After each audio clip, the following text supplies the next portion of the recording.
So, hello to everybody at home. Going back into Zoom. Hey, we're getting good at this. Yay. Morning, everybody. And as always, if you're watching live, it'd be lovely to hear from you. Just send us an emoji or any questions that you've got, feel free to pop them in the comments as well. We'd love to hear from you. Yeah, we would. And we're going to be doing this every week at 9 o'clock, so Friday live. And at the moment, it's coming on my channel, but we're hoping to go live on both channels at once. Yeah, it'd be good if we could sync them up, wouldn't it? I'm sure there's a way of doing it, but as always, it's just the techie stuff that takes a bit of time to work out, doesn't it? Yeah, so if anybody's got any hints, you can put those in the comments as well. Yeah, that would be nice. So we thought today we would discuss. There's one of the members in Art Hub was asking us about copying other artists. Was this a good thing to do? A bad thing? Was it okay? Mm-hmm. She was almost concerned whether she was doing something she really shouldn't do as well. Yeah, definitely. And I've definitely had this question in classes as well. Yeah, And yeah. I think there is a difference between learning and progressing your art.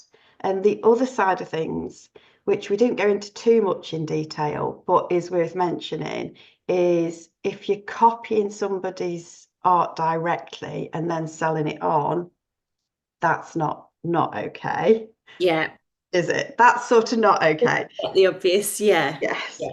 But to actually not copy at all, we had a great discussion last night, didn't we, about how useful copying other artists is. So, but if you sat there thinking I shouldn't copy, we don't agree with that, do we? Not from our No, conversation last no, night. definitely not. And we spoke quite a bit about how you have to try out lots of different things as an artist as well to work out what it is that you want to do. And quite often that inspiration will come from other artists, whether that's from going to a local art gallery or somebody that you know within like an art membership or something like that. But it's important to, I suppose, think of it as like taking inspiration from other people rather than copying.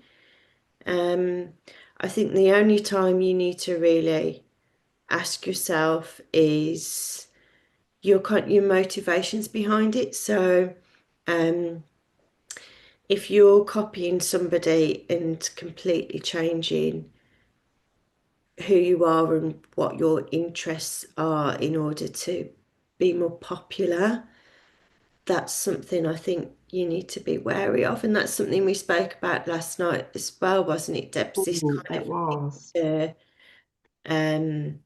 fit in. Yeah, Uh, so if you're doing it so to sell your work, yeah, because you think that people will like it and buy it, but yeah, it's not what you feel authentically, that's what we were talking about. We went quite deep, didn't we, really? yeah, yeah, Yeah. we did because we spoke about as well. Um, because we've both been asked to do commissions for certain things, and we've done commissions in the past as well, haven't we, for people? So, um, commissions are basically when somebody asks you to do a bespoke personal painting for them. So it usually comes in the form of kind of portraits or can be pets or Mm. a landscape that means something to somebody. But we were talking about the importance of making sure that that's something that you actually want to paint. Yeah, it's like something that resonates with you, really. Yeah, yeah, definitely, because that's going to come across in the artwork if it's not something that you're particularly enjoying or it's not a subject that you want to do. So, for instance, I wouldn't do a portrait because it's not me. I could, and I'm sure I'd do an okay job at it, but I'd say to that person, I'd recommend another portrait artist who specialises in that.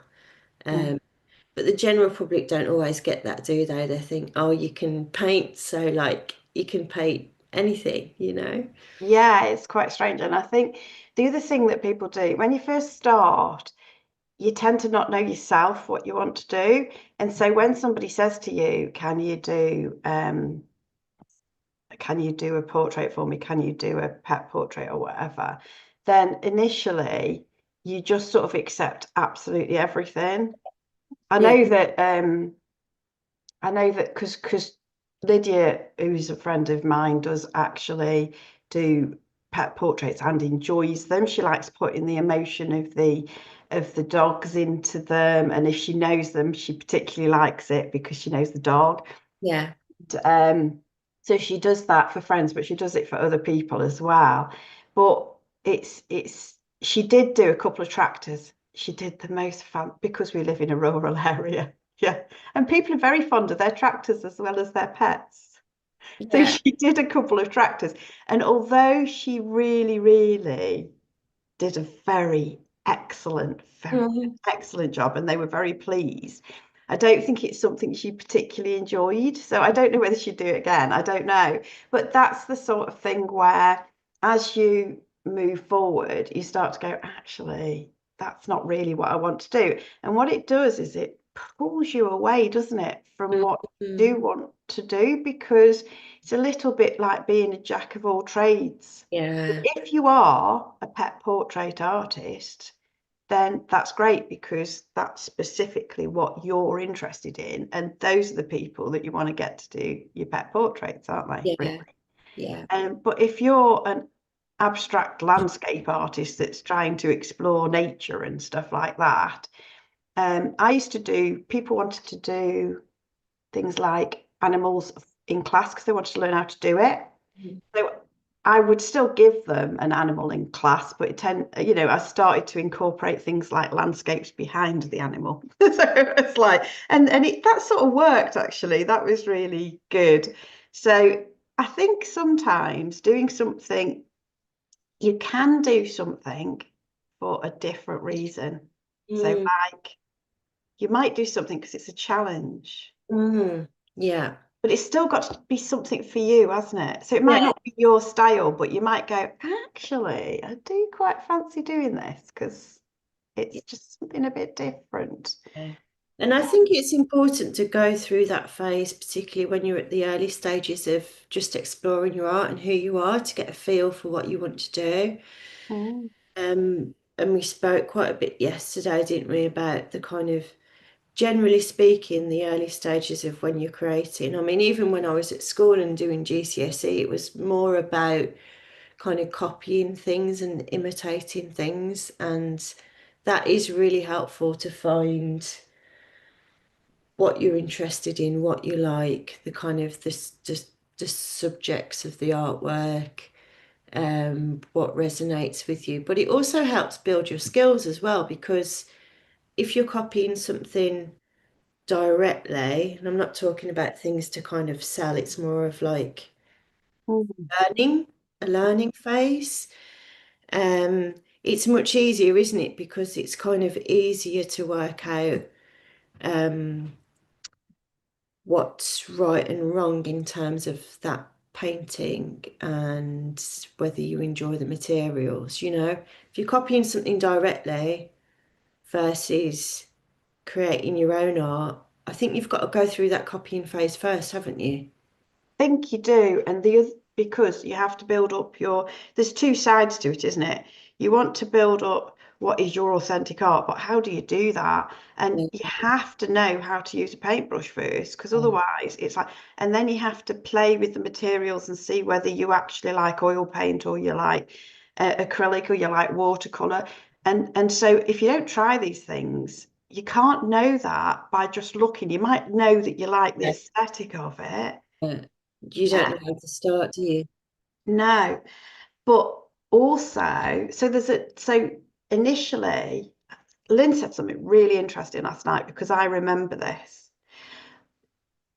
When you first start, you can get really good. So, sorry, when you first start, you try things. Then there's a middle stage where you can copy what somebody else has done, but you can't work out how to do it yourself, even if you're copying a painting. And I remember this. I remember thinking, why can't I produce something like this? I can produce it. because I can literally copy it. Yeah, so you can do you've got the technical bit down now. Yeah. Yeah. Yeah.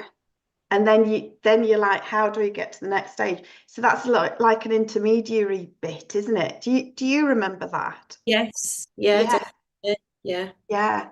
And I remember feeling so sort of, I just didn't know what to do to get past that. Mhm. And I think I went through because I like materials, I started playing with materials and being looser with it. I think Yeah. that's what I did. Um, and then perhaps started to work a little bit from photographs that were mine. I think that was another step. I remember that. And then eventually I was starting to paint things from outside. So I went through different steps to get myself to be able to get my own Mm. um, something from life that I could see. That was another step. And now I'm going through another step and I'm not through it yet, is the how to actually portray the feeling in the abstract and the atmosphere of what it is that you're trying to portray. So that's yeah. Mine were very definite steps when I think about it. Yeah. Yeah. And I think when when you were talking there as well, Debbie, it just reminded me of the things that I did whilst I was at college as well, in that more formal art education setting. So it would be there was a lot of focus. We used to spend 1 day a week on life drawing. So Mm. do that on a Friday. Spent about 5 hours doing it. It was quite intense, but it was a big part of not just learning the technical skills of tone and form and all that kind of stuff, but I suppose also like your unique way of portraying that as well, like the mark making and things like that. So I think that whole drawing from life is important as well, drawing, painting, or whatever it is. Because you need something to hang your hat on, don't you, as well? Even if you want to go, even if you know you want to go into like more abstract things, you need something to, you know, It's observe. good to have the skills as well because those skills teach you observation and they teach you it's the hand-eye coordination. But Mm, even like when you first start, I think your observation is, I don't know, it's like you observe more over, you just observe more over time. So when people first come to a class, for example, they'll start to say things after say 3 or 4 weeks, like, "Oh, I can see more colour. I've yeah, noticed that and there's colours." noticing things a They lot more. start to notice things. And Slow so down. having that practice of doing something from life, Mm, you notice things. But there is another thing when you're copying from a photograph, then it's very, very hard not to put everything in. mhm.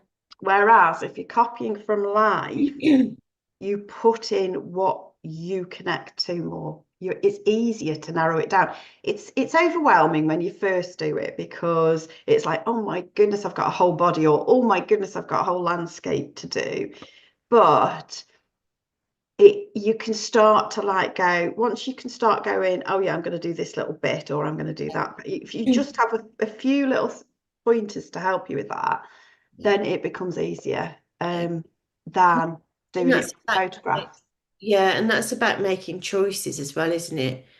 So Mm, when you're in that environment, it's kind of easier to go, oh, this is this particular bit, this stream or this close-up flower, this is what's intriguing me and I want to spend more time on. yes. And in fact, Lydia and I are going out today. Yay! Get Yay! So I've got my bag packed, ready. But what we do first, before we do anything, is just have a little wander around the area that we're going to sit and just go, which angle are we going to look at? What is it that's interesting us? Are we going to like do something close? Are we going to do it square? Are we going to do it? And so we do all of that, probably spend at least 20 minutes doing that. And then I'll do some thumbnails and or do all sorts of things to just sort of hone in what I'm actually interested in. So Yeah. You don't sketch outside, do you? But No, I don't. But I do spend a lot of time going out and taking pictures and then bringing those back home. But I suppose my process of kind of observation and collecting inspiration is more that kind of thing. But I do spend time like you would before you sketch, wandering around and mm. working out which bits it is that I find interesting. And But you've done something with your postcard range. So you yes, went out into Brighton. yeah, that's true. Yeah, I went out into Brighton and I'm out and about all the time anyway, so I'm always sort of just taking pictures and things. Um, but that collection is based on, I'm close to the sea here, so seascapes, but as well as that, some of the more kind of urban textures that you find in Brighton as well with the graffiti and um, being near the sea as well, I think things tend to kind of break down a bit more in terms of just Mm. like lampposts, railings, all of that stuff. I've always found that really interesting in terms of like worn surfaces. Mm. To me, it just feels like there's a history there almost Mm. in those sorts of textures and surfaces. Mm. Um, so so yeah, that and I'm still working on that collection at the moment. I'm doing 100 limited edition little postcards. Mm. Yeah. Yeah, I have seen you sort. Yeah, it's good. It's really good. And I thought, because I haven't actually done it, because I wanted to do the 100-day project, and I did make a start, and then it came to a bit of a halt. But I thought that maybe a little postcard, something that isn't too massive to be able to produce a large Yeah, amount of, would be yeah, a really good idea. yeah, Either that or a sketchbook type thing, yeah, because I was thinking. And I would like a daily habit because I tend to produce like collections in like just really quickly. I'm painting, yeah, painting, yeah, and then I have less painting in between. And I thought it might be nice, not anything that is for a collection or anything, just that interesting. sort of, yeah, that's something I'm working on. Uh, it'll happen. I know it will because it's in my head. When it's in your head, eventually it happens. Yeah. Um, yeah, what? Oh, we've done 25 minutes already. Gosh, that's gone fast, hasn't It it? has gone really fast, yeah. To wrap it up, I'm just wondering, I'm going to have a quick look at what we'd said.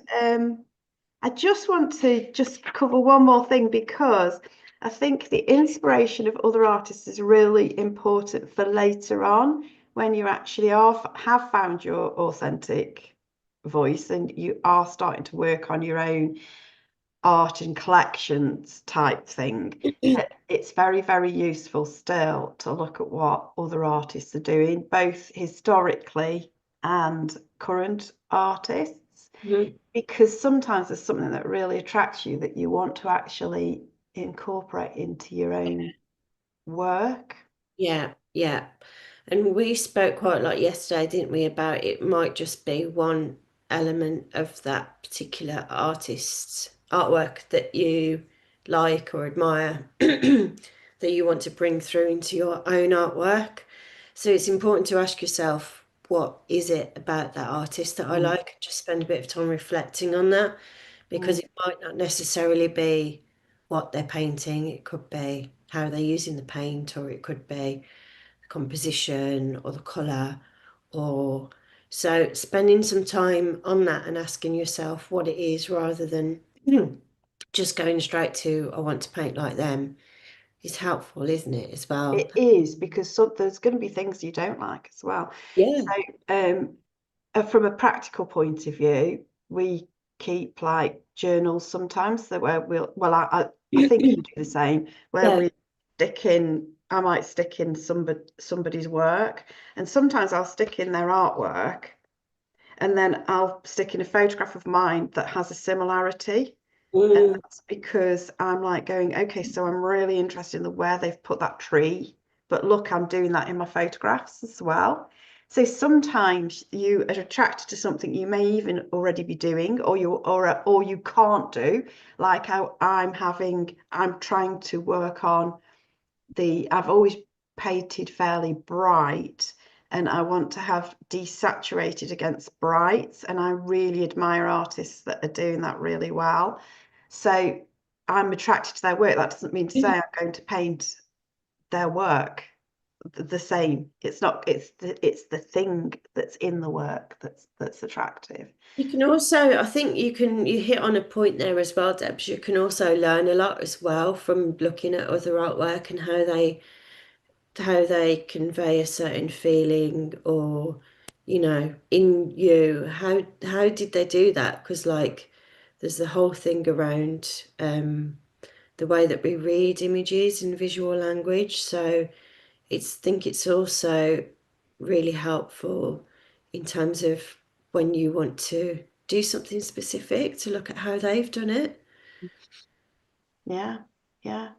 And oh, it's gone. Sorry. There was something else that we brought up yesterday that was felt relevant, but never mind. Just ignore me. This is life. I've lost the plot. And we haven't prepared that much for this one this morning because we'd already talked about it last night. And so we thought that we'd come in and have the chat, didn't we, really? Yeah, and it was an interesting conversation, wasn't it, yesterday? We covered quite a lot, so it's nice to Yeah. go Yeah. over that. And we've talked about slightly different things today as well, so we're never sure, are we, with art chat? No, we could talk art for a long time, but I think it was interesting today because we've gone through sort of how beginners might feel, how intermediate. Yeah, It's just like with that. That's quite interesting in itself. So I think you go through, when you're going through particular stages, you will kind of copy artists in different ways, won't you? yeah, Get yeah, different things from it. yeah. Another thing you can do is mood boards. They're quite nice as well, aren't they? Yeah, yeah. I mean, I did when I did my textile design degree, all of our projects were based around a mood board. Mm, Um, and that's really helpful actually if you're at a stage where you're doing collections and there's something specific that you want to kind of focus on. It's probably how I use my sketchbook more nowadays as well. I'll kind of put together a colour palette, I'll pick some artists, think about what it is that I want to reflect in my artwork. So I quite often do like a spider diagram brainstorming thing to start off with, mm. which I suppose might be a bit more structured than other people, but it just helps me focus on what it is that I'm doing. And I do similar thing. It might not be exactly the same, but when I first start a collection, I definitely do that. Yeah. And I'm doing it within a particular journal now because of what you said, because you said about working on a collection in a particular book. Mm, mm, Yeah. So I think I'm going to start playing in that book as well with some of the techniques that I might want to try. So I've already got ideas. So, and I think it's just having something to look at and mm, as well is mm. quite good, not just like thinking of it all just in your head because Yeah, you lose it a little bit like I did that thought. So, definitely. Yeah. yeah. I don't know about you, but I go through phases of like having loads and loads of ideas and having moments where it's like, oh yeah, that would be great. And then it naturally that might stop and you want to be able to capture that and then in order to kind of reflect on it and then refine it, don't you? And do you ever have where you've got an idea here, but it's not quite coming out, and Yeah. then you know that it's what it's to do with, and you know that something's happening, and then it all of a sudden it comes out. That used to happen with poetry, but it does with the art a little as well. I started to really notice that. Yeah. Yeah. Yeah. Okay. The mind of an artist. Thing and a curse. It is. It is. More blessing than curse, I reckon. It is, but some days you just think, but won't go there. Okay, and on that note, I think we'll say goodbye for this week. So, anything to add, Ruth, before we go? No, it's a nice chat, but I suppose if, as always, if anybody's got any comments, any suggestions for chats, make sure you put them in the comment box, and we'd also love you to subscribe and watch us again next week. Absolutely, yes. And I'll put in the details also Ruth's channel as well, so you can find us both. Okay, so see you soon. Bye for now. Bye.